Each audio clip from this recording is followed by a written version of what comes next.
to forget that life's a game, but shit, I did it too. No, we all to blame, but it's never been the same since I learned the rules, since I got the tools and I dropped the fools. I saw the snakes and fakes and the hate that they make, the pain that they take. I just pray they awake. We may play the same game, but we do by different rules. Got a few I choose to follow, but my motto is the truth. Through the movement, commandments, solutions to the madness. My motive is decoding life's laws like mathematics. Found the blueprint schematic, showed me flow is automatic. Spit romantic semantics and then get back at it. Gotta have it. That's the first thing I found out. Welcome back, ladies and gentlemen. This is No Bobs Allowed, the place where we do not play, not for 1 second, unless we're playing with you, my friend. Speaking of friends, Tyler, how you doing? No deer today, Avery, but we'll see how tomorrow goes. Perhaps tomorrow? You guys are still going out tomorrow morning? Yep. Fantastic. Hopefully. And you guys had 2 sessions today. 2 sessions, yeah. And you only fell asleep in 1, right? Only 1. But how many times did you fall asleep in that? Multiple times. Cool. Well, continuing the introductions, we also got our special guest, Joseph Monette, who gets introduced first tonight because he's extra special tonight because this is his second appearance on the show. Was Back by popular demand. And also, I almost forgot because he's just a fixture of the studio. He's like our mixer. Before we introduce the other special guest, I got a joke for the... Oh, Lord in heaven. How many dudes does it take to screw in a light bulb? How many? None. It's already lit, fam. Dude. Okay. Too much? That's for the listeners to decide. Well, no introduction needed. We got Leonid Radov. Yo, what's up, ladies and gentlemen? How's everybody doing this evening? It's good for everybody to be hearing me right now because I'm hoping that I'm good for people to be hearing me, and I hope everybody's having a great time. It's a great Saturday evening out here in the Mad Town on the lake. And we can officially say it. This is not a copyright issue. Welcome, everybody. Hey, what generation is Forrest Gump? Oh, God. What Gen A. Jenny! Do you know what cracks me up? Do you know what that makes me think of? When in Ark, they would blow your generators because all your auto turrets would go down. They would always say, get the Gen A, get the Gen A's. What you gonna do? I'm blowing the Gen A's. I got the C4. I have no idea what you're talking about. Electrical generators that would run electrical cables. Yeah, I don't play Nahui. the game. Yeah. Anyways, speaking of Nahui, we have a special introduction for tonight. This is a first ever in No Bobs Allowed. We have our inaugural award ceremony for Bob of the Week. Woo woo! Ow, ow! Wait, did Leo get his full intro? Okay. He's been here. Like I said, he's a fixture of the studio. He's like the mixing board. He's just here. He's like a little connector cable that I just got to plug in, and he's ready to go. We love Leo. Most def. Much love. Thank you, everybody. But people we don't love. Speaking of people we don't love, my inaugural ceremony for the award for Bob of the Week. An idea by Tyler, brought to you by Avery Brower. Нахуй пидорасы, блядь, зачем ёбаный? This will be our speaking of Bob of the Week. Earlier tonight, we were literally about 20 minutes ago, we're out on the porch at 9:30 on a Saturday night in the beautiful city of Madison on the east side. And my neighbor felt the need to come out to intentionally try to stifle us because we were out smoking a cigarette, reflecting on the fact that we just found an awesome intro for the show, some new music to use for the intro. And our neighbor felt the need to come out and stifle our fun. So I would like to award her with the award for Bob of the Week. And Tyler brought up a great point, a counterpoint, that what if she has to work tomorrow? And that's very valid because some people do work on Sunday, I imagine. Maybe she works in a church or something, doing the collection plate. It's a very important job.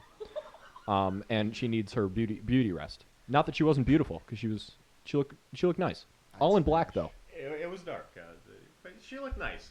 She was pretty hot as fuck.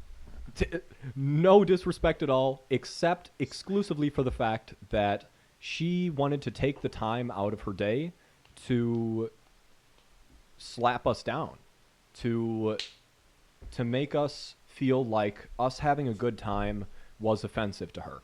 And I just want to address the fact that it's totally reasonable that somebody could work early on a Sunday. That's very legitimate. But there's the caveat, like you brought up, Tyler, because you brought this point to me, that if it seriously is a problem, no one in life is entitled to encroaching on somebody else's rights. Therefore, if you really have to get up in the morning, because let's be honest, you're getting paid, not me. I don't pay your light bill. You do that. So if you have to work in the morning, be an adult and buy a pair of earplugs. I want to put that on record because that's what I do. If there's ever a problem, I deal with it. Я человек, который решаю мои проблемы сам. Well, and the thing was, we were not loud in any way. It was 4 people just having a conversation on the porch that was at a very decent volume, and we're all in our late 20s. We had, this kind of self-reflection. It's like, what if it was like 5 years ago? We would be trashing this lady's yard with cans. Well, Avery, do you just want to go back quick and translate that? Which part? The last one just then? Yeah, before Leo. Like not just absolutely cursing her out, but what I just said? Я человек, который решаю мои проблемы сам. That's a quote from the movie Brat 2, the brother to a great, Leo calls him the Russian James Bond, which translates to, I am a person who solves my problems myself. I do not request that somebody compromise their ability to enjoy their life so that I can be comfortable. That is just what we're talking about last episode. If it is a serious, serious problem, then we can have a discussion. But what she said to what she walks outside and I say to her, I'm very sorry, are we bothering you? And she says, yes. And I say, understood. And she slinks away back into her home because what she accomplished, what she desired had been accomplished, which is to make us feel stifled. And Joe, what do you think that that lady? We had this brief discussion where the lady just kind of popped out there, happened to be there, and she was still holding the door open as she was looking at us. I mean, like, what do you think her intention was? I think her intention was to come outside and almost try to supersede our own personal autonomy, authority, and just seem like she could rule us in some sort of way. Like, Yeah, like a personal grab for power. right, but like I'm a person, and you should listen to me because you should respect me because I'm a person. But we're also people, and she didn't respect that. Without discussion. And that's kind of the thing.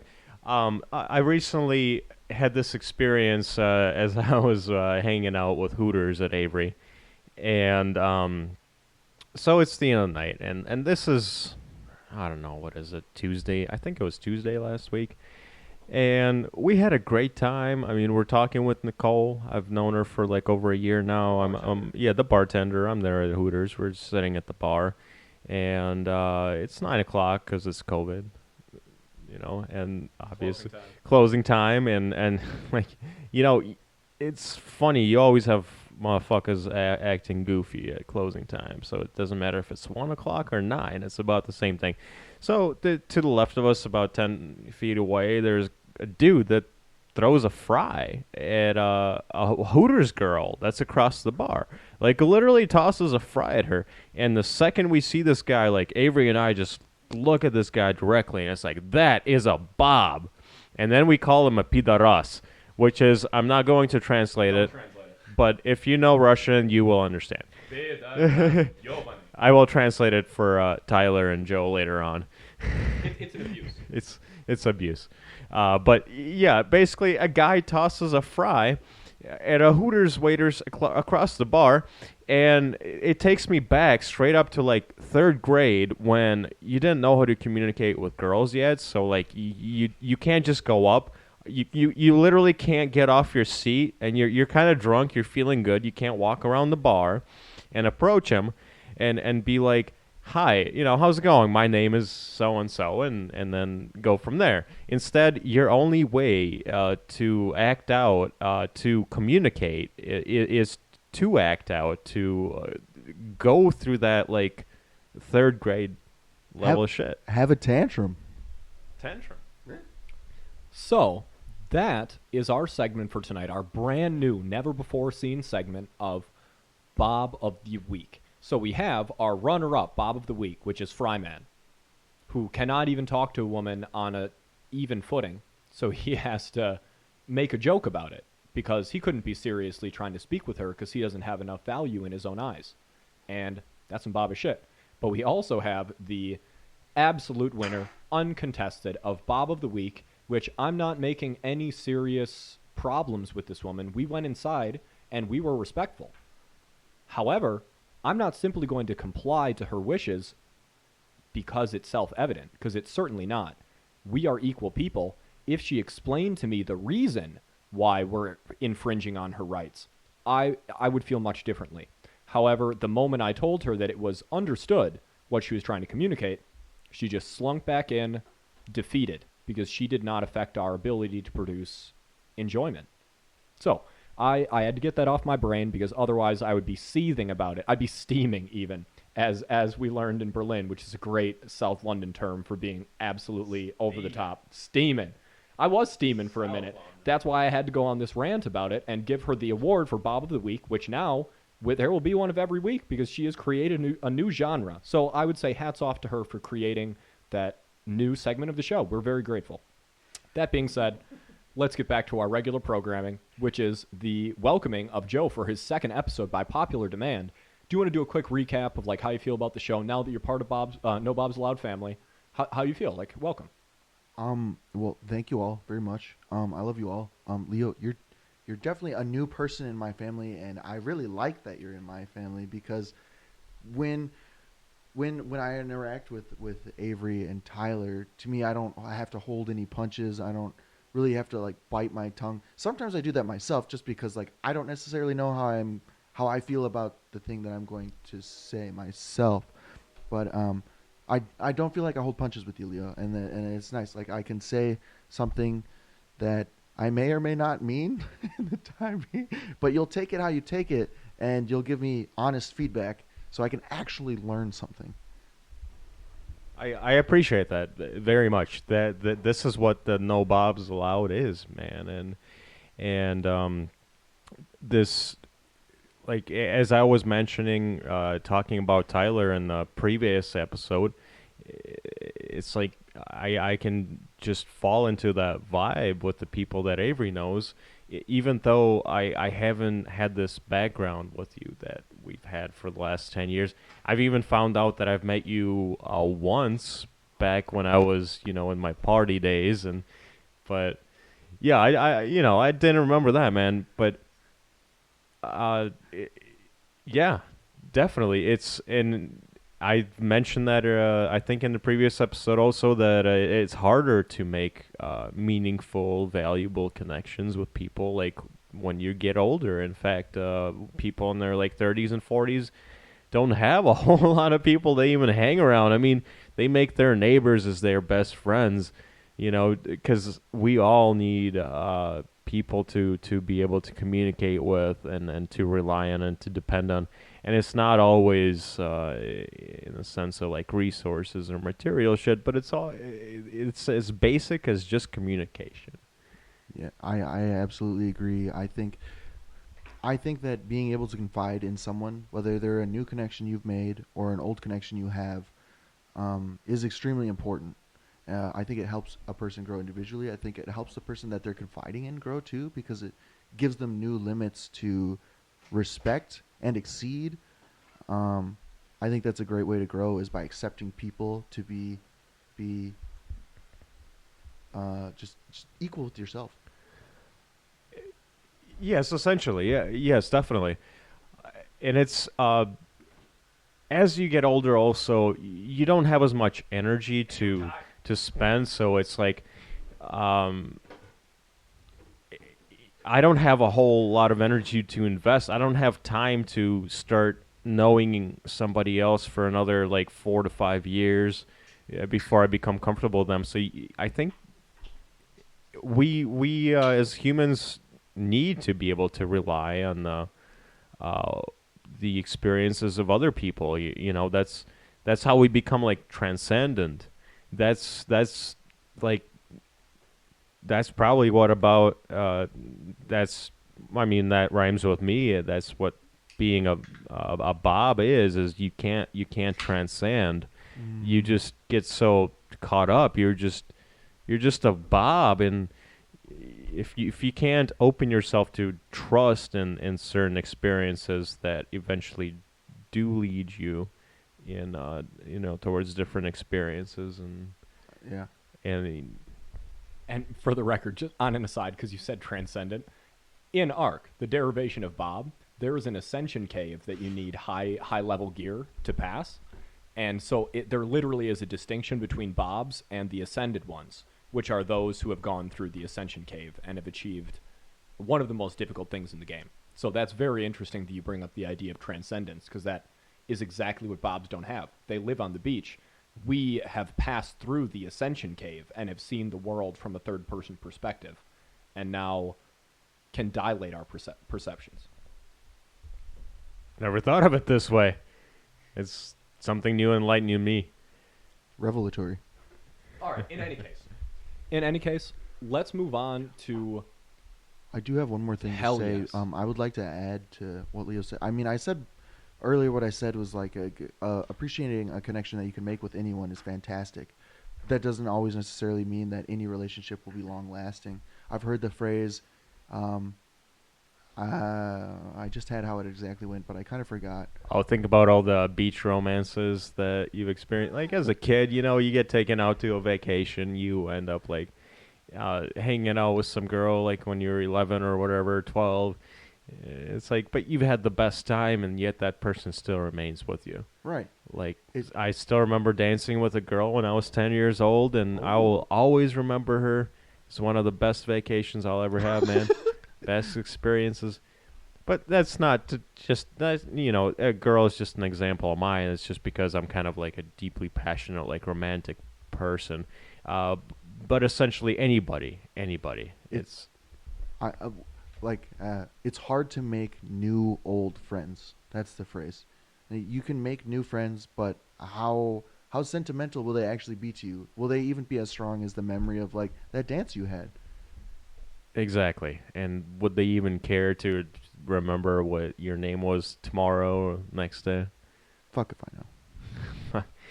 But so, you meet a few people, and you eventually, after meeting thousands, I think you find the people that you can relate to and you can imprint on, and you just bounce ideas off of each other. Yeah. And experience growth.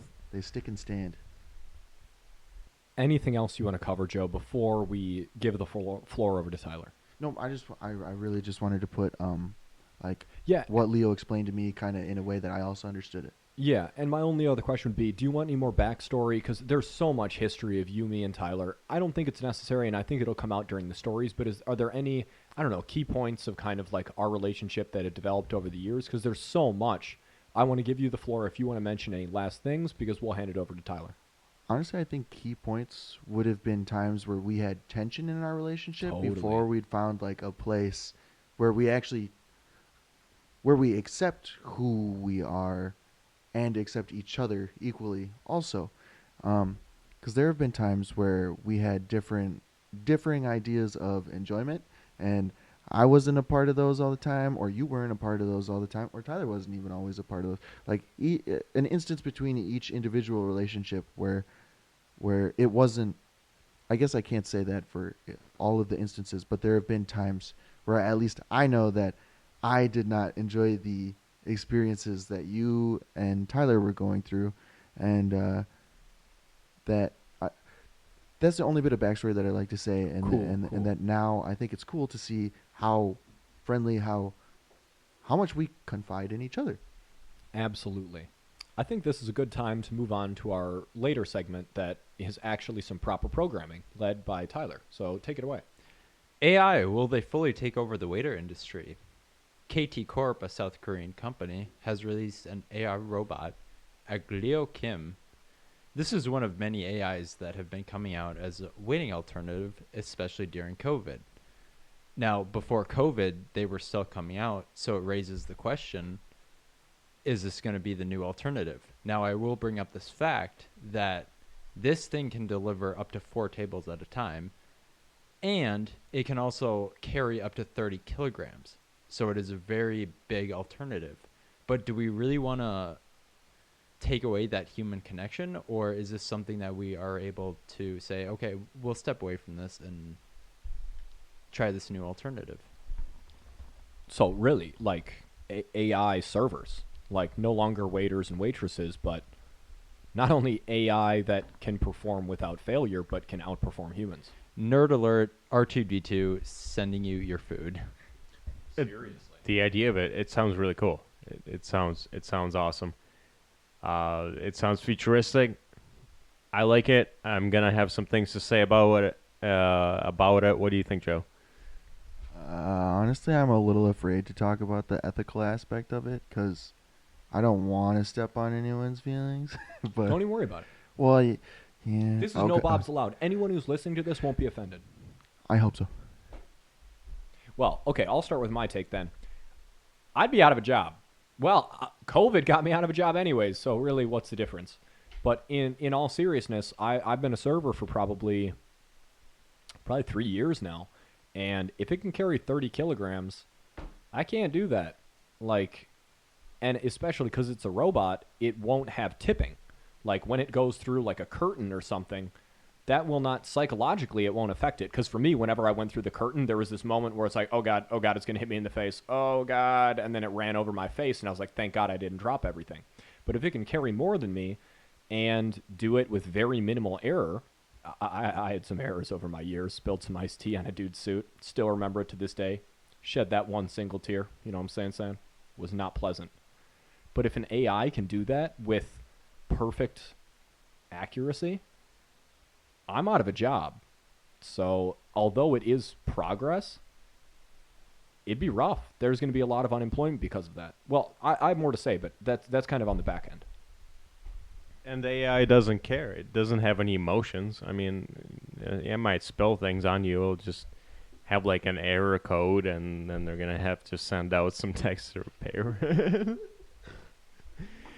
But the thing is, I guess the personal experience is that with the AI is, I've gone to a lot of restaurants, and I find myself in a setting where I get a lot of waiters, waitresses, bartenders that are pretty much like already robots. And I run into this issue.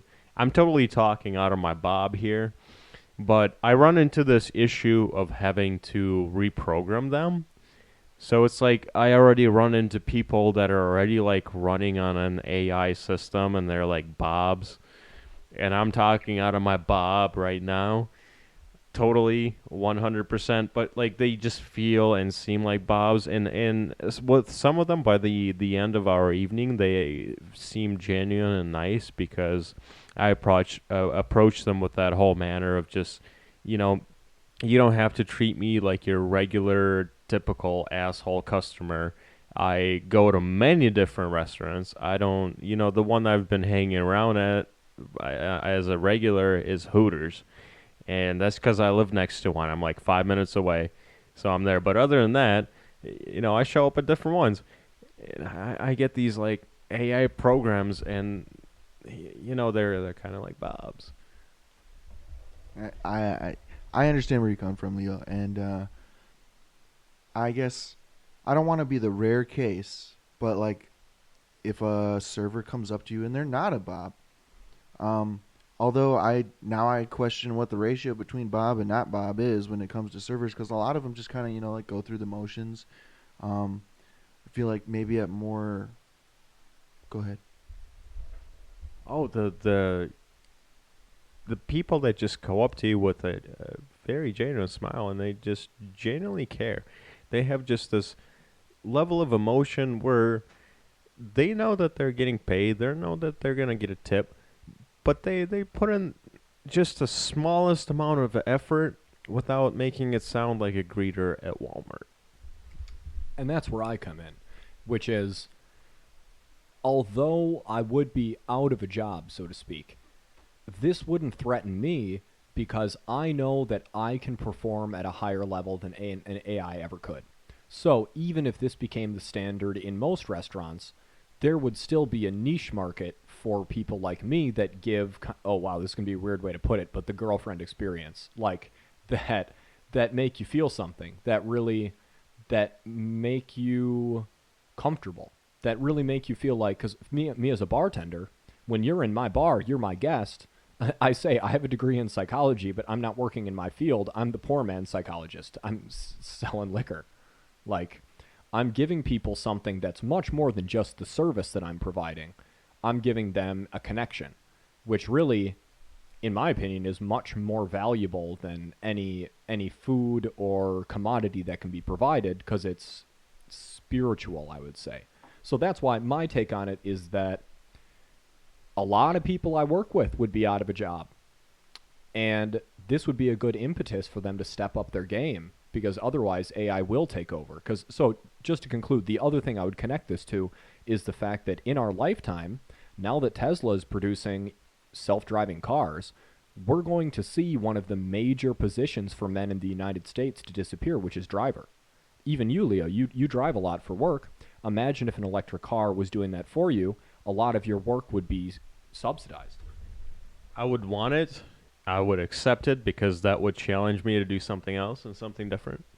Absolutely. So, how much of a discussion are we actually going to make this? This is about the concluding segments, like kind of... Oh, you want it to be a concluding segment? Yeah, because Tyler has 3 more articles. True.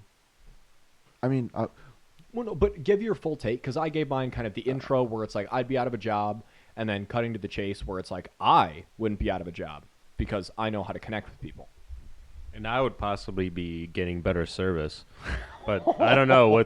With Avery, though, if you were to take an AI and Avery, like, damn, there's no comparison. No AI is built for that. I mean, if you built me that, like, then just built me a sex robot woman, and I will take her away and fucking marry her. Shouts out to Yolandi, Model 5000. Seriously, Yolandi, yes. God damn. Okay. Tyler, give us your take. Well, first you have to translate that. End of discussion. Okay. Meaning, Leo, let's not go on a whole diatribe about how sexy Yolandi is and how that is what the true feminine is embodied in that one woman. Koniec razgovora. Let's hold that back, right? Yeah, back to Tyler. Exactly. I think Joe has a comment. Yeah, I just want to give my final thoughts on that. Because all I really said was that I was kind of afraid to address the ethics of that. Is that, and now I feel kind of silly because I kind of just want to play the intermediary. Because I see exactly where Avery's coming from, and I also feel like I see where Leo's coming from, because you could have fast, efficient service, which then makes your meal like you don't have to worry about interacting with another person. You don't have to worry about valuing or undervaluing them as a person, because it's not a person now. It's literally a robot. Oh, and that could create problems, you mean? Well, it could create problems, or it could create, like, now I can focus on the people that I'm eating with entirely, 100%. Like, the reason that I came here. But also, I also really think, though, that kind of human connection, like, if we get too used to, I don't know. I don't want to get too philosophical. I know I see the opening to us making this the whole show. But I don't want to do that. But Tyler, this is where you step in and ask what do you want out of this? So we're just gonna kind of step away from the subject real quick. Yeah, just want to throw this in. One more interesting thing is, with people around us, we expand a lot more energy with just focusing on other people around us and what they're doing rather than we are on laptops, phones, or we don't pay attention as much to that. Back to Tyler here. So hopefully that information was helpful. I think that was good. That was a great model for how we'll approach any segment. Yep. On to the next article, coronavirus update. Just for everybody out there. A Japanese supercomputer has found that humidity affects the spread of COVID. Fukagoku has found the higher the humidity, the less chance the COVID particles will spread. The lower the humidity, the more chance this is going to spread. So my question to you guys is, as the winter months approach, how bad do you guys think this is going to get? From the sounds of it, worse, really. Well, we live in Madison, which is very humid during the summer. And Correct. I guess I would say that the summer had a pretty big spread in Madison, but fall has been a bigger spread, I would say.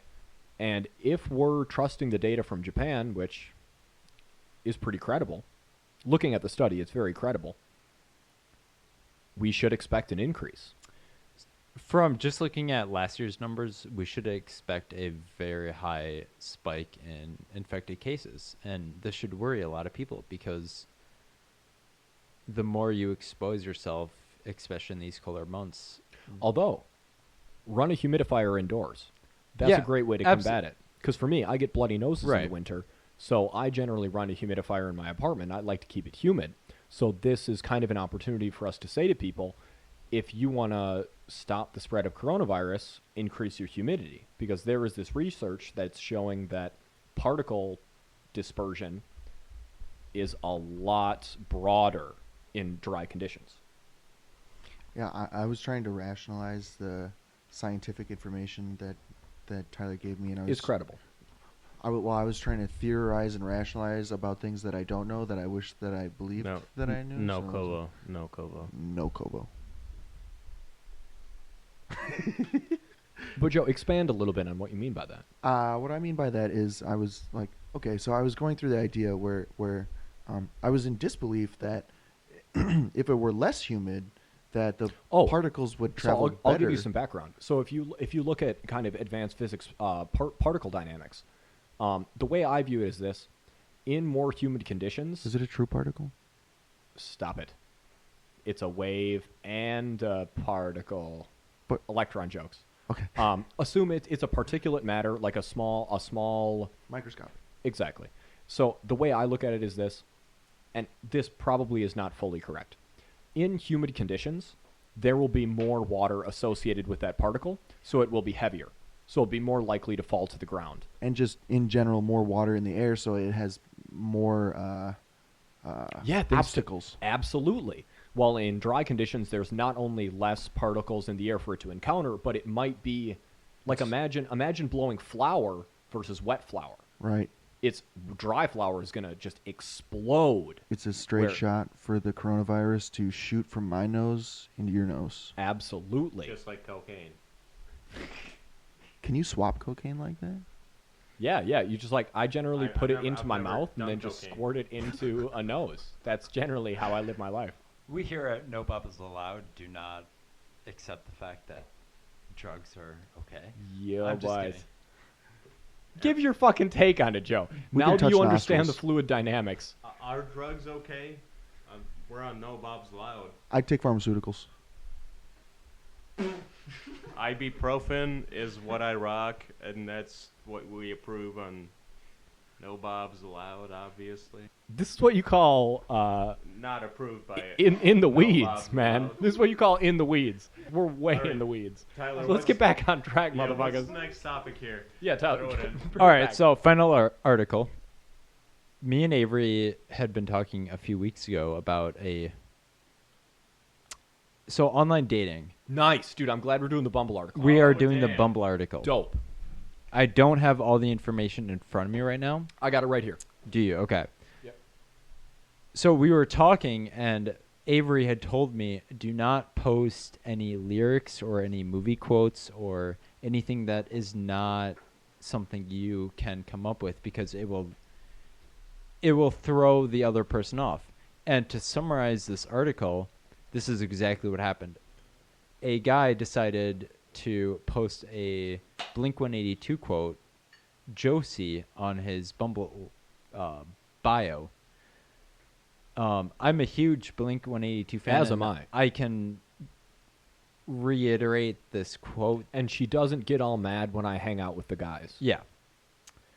And whatever, he put it at his yeah, no, as take his it away, bio. Avery. Yeah, so this guy ended up putting it as his bio, and Tyler sent me this article, and I'll read to you now the conversation that ensued.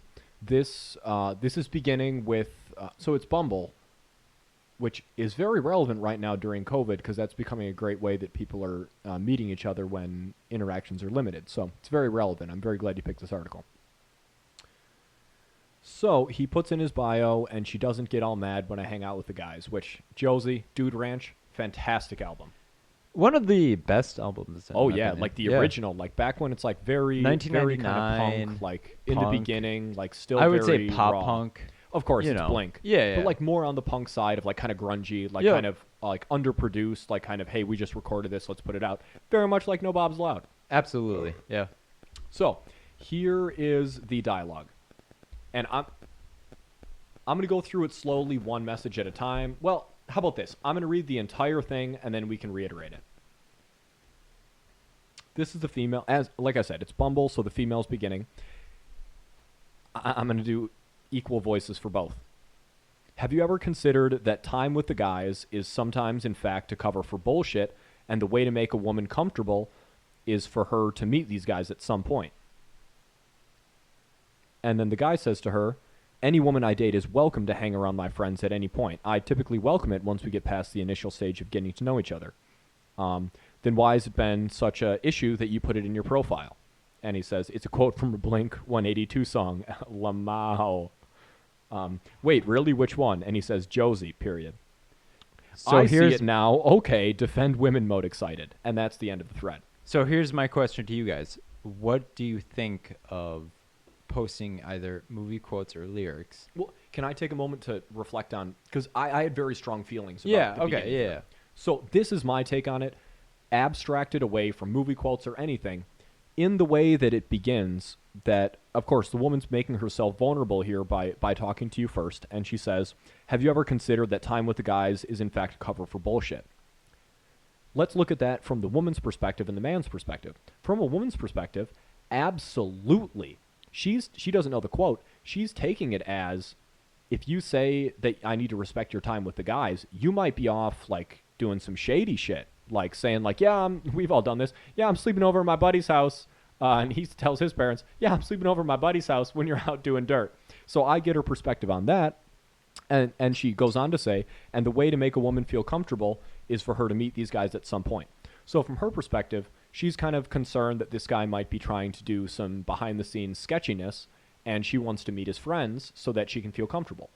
And I think that's very legitimate. And from the guy's perspective, he doesn't really get what she's saying. And really, the key that I want to communicate is this. The only reason why I don't like this type of opening is because it's made her feel insecure, which is never something you should do to another person. It made her feel like this type of guy is going to be running around with his friends, possibly like seeing other women or doing things that aren't okay with her. And it will be a cover. Like she says, it could be a cover for some bullshit. And then the other side of it is that, hey, she talked to you. Like, she was very emotionally involved. She felt that she needed to tell you that this, hey, whatever you just said there, this makes me feel some way, and I need to find out how you really feel about it.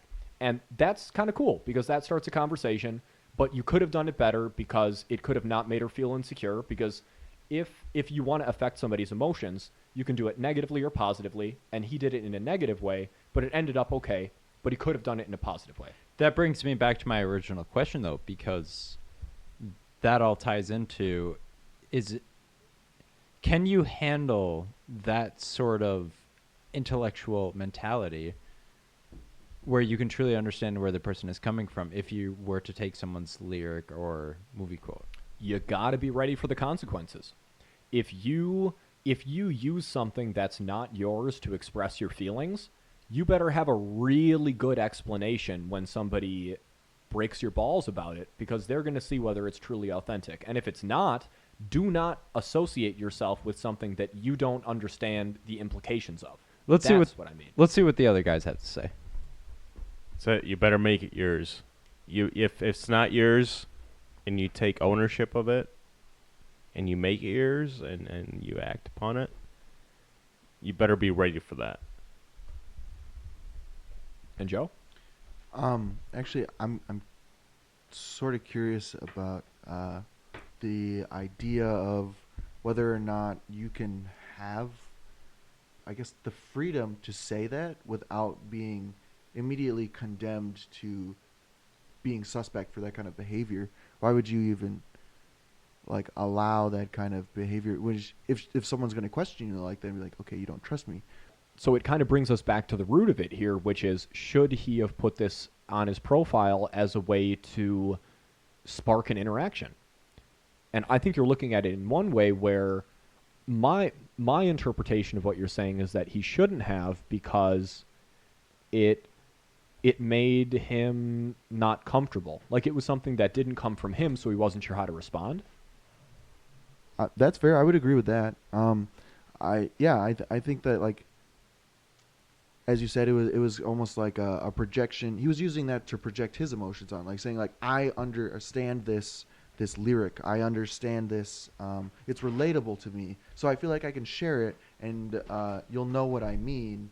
But that's the key, that she didn't know what he meant. Right. And that's the other side of it. That, well, yeah, that's the problem. That might have been a bit presumptuous to think that many people would think about something exactly the way that you do. True. So that's where my side of it comes in, where... Allow someone to come to you with questions. Yeah, exactly. To understand you. If you put that forward as something that represents you, expect that a lot of people won't get it, but they also might be intrigued to find out. And that's why I say that this is both bad and good, the way it turned out, that was a great conversation. It was a good banter back and forth that both parties in that seemed pretty interested. I agree. I mean, especially on a dating app or site or whatever. Obviously, you want the interest, because if there's no interest, what's going to happen? Yeah, so, it will fizzle. Right. Interest has to be created somehow, whether it's through a challenge or through relatability or however it's created. It has to start somehow. Like, I've seen many profiles that say, don't just say hey. And there's a reason for that. Because if you just say hey, it's like, hi. What am I supposed to... I always think, not to plagiarize, so I will make sure I cite my sources. This is a great scene from Rick and Morty. It's when Summer, the daughter of Jerry, is laying on the couch just playing on her phone, and her dad, Jerry, which is a total fucking Bob. Like, if you want to know what a Bob is, watch Jerry. For the most part. I would say through and through. Yeah, I would stand behind it through and through. What about alternate dimension Jerry, where he's like literally just slaying aliens like it's nobody's business? That's his arc to try to not become a Bob, but when he returns home, he has the same behaviors. His arc goes full circle. And in this particular scene, Summer, his daughter, is laying on the couch, and Jerry walks in and he says, hey, what are you doing? Playing on your phone? And she says, how am I supposed to respond to that? By saying, yeah, I'm playing on my phone. You're not asking a question. You're holding me verbally hostage. You are asking a question that you know the answer to, and it gives me nowhere to go. Either I say, yes, either I bark like a trained dog, yes, I am playing on my phone, or I have to go the other side, which is just absurdity, which is, no, I'm just staring at a blank screen. That gives me nowhere to go. You are holding me verbally hostage, and that's the same way I feel about anybody who tries to begin a conversation with something of no value. That's just what we were talking about last episode, where when I walk up to people on the street and I say, hey, good evening, with good intention, they say, yo, what's up, dog? That's just the same thing. If it's a null result, where am I going to go with that? That is the end to a conversation, not the beginning. And if you walk up to me and say, here's the end to a conversation, and then get mad at me for not continuing it, that's on you, not me. I agree. Tyler, what is your take on this Bumble article? Because I think this is a great conclusion to the show and kind of the crux of what we're talking about, because it brings all of us together. My final say on this is I truly took your words in heart, and I feel that post biographies that are true to you. Don't try and pretend someone you're not, unless you're able unless to... it's a joke. Unless it's a joke, or unless you're able to understand that this person does not know where you're coming from, and you're going to have to step your game up and explain to them what it is. Yeah, and I agree completely that neither is better than the other. That on one side, you say something that's true to you, and there's no explanation needed because it's so obvious. And on the other side, you say something that is unclear, and that prompts interest to find out what does that mean. Or but that's the danger, which is exactly what happened here, that it prompts a negative response where somebody genuinely feels insecure and thinks that you're trying to get one over on them. Yeah. So, unfortunately, we're running out of time. Yeah, we're about wrapping up here. This is pretty fantastic because if you recall, when we first thought about, when we drove up to Point to get Joe on the show, we were wondering, how are we going to make a full episode? Are we going to have the recap? Is it going to be 10 minutes? Is it going to be 15? Could it go to 20? And it ended up being not only a 40-minute show, but a 45-minute show that we thought was going to go to an hour, so we wrapped it early. And now we have a part 2 that's already going to have to wrap early. A little longer than that, but yeah, it's a great episode. I think we're gonna do a bit of editing. We're probably not gonna edit this part, or I'm saying about how we're gonna do editing, because naturally, you know, we do very minimal editing. Maybe we'll edit this part. I'm not sure yet. Yeah, but anyways, I would say let's wrap this up. Joe, I just want to give you a really big thank you to have you on the show. I'm super glad that you guys are doing this at all. Tyler Yeah. actually talked about starting a podcast with me for a while, but I wanted to make it something specific, and I have a hard time, actually starting projects, and you always have great motivation, wonderful role model. For better or for worse. Never for worse, motivation. Wow, no, I kind of I made an ass of myself on this podcast already, which is good. You're supposed to, right? Exactly. Don't be a bop. True. If you're gonna look like an ass, you might as well. Hell yeah. But Tyler's been talking about making a podcast, and I'm super glad that you guys actually have. That's fucking cool. And I'm glad that you guys are allowing me to be on your podcast, because just because I've known you guys for so long, and anytime that I talk to anyone, both of your names always come up. I've had so many experiences with you, Avery, and Many that we shouldn't talk about now. or maybe ever again. And many, many experiences that I've had with Tyler too. And I'm glad to be able to be allowed to participate in your hard work. It's an honor to have you here. Like I said at the very beginning of the last episode that went over time, there would be no better guest for the second episode than you. Because really, I didn't even know that Tyler tried to start a podcast with you. So this is truly the meeting of the minds that maybe in a different life, if you had started a podcast, I could have been the second episode guest. And this is the intersection of realities where, talk about some fourth dimension shit, it folds over and we all get to experience it together right now. And people get to hear what has just happened and transpired and to appreciate what has just gone down. And I hope they do. I really hope they do. And I hope that whether the words that we say mean something to them or not, just the understanding of the kind of the vibe of being that person that truly connects with someone, or if you don't, just accept that as it is and be like, I like this, I don't like that, and live with that. Be that way. Understand your own wavelength. No to be- resistance. Yeah. But I don't like saying surrender. Yeah, I think it would be nice to get to a place where I can say surrender with no connotation. That's the journey. It'd be Well- a place without words. Continuing on the journey, I would like to say goodnight to you. Let's go celebrate the glorious thing we've done tonight, Joe. Good night, everyone. Party hard.